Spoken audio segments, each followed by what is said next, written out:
Mňa vy nepremeníte. Mňa vy nezlomíte.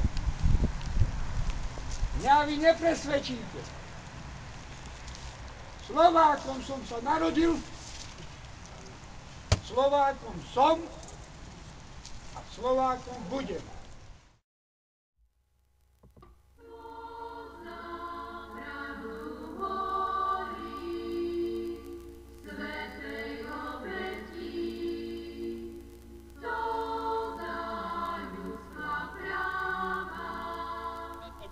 Pretože sa pomaly dostávame do podobnej situácie, v akej boli Černovci v roku 1907. Oni vtedy bojovali, aby získali späť našu krajinu. My teraz musíme bojovať, aby sme ju nestratili. Keby oni mlčali, kto vie, čo by bolo ďalej. Možno by sa teraz polovica z vás volala Jánoš alebo Attila. No našťastie oni nesklamali.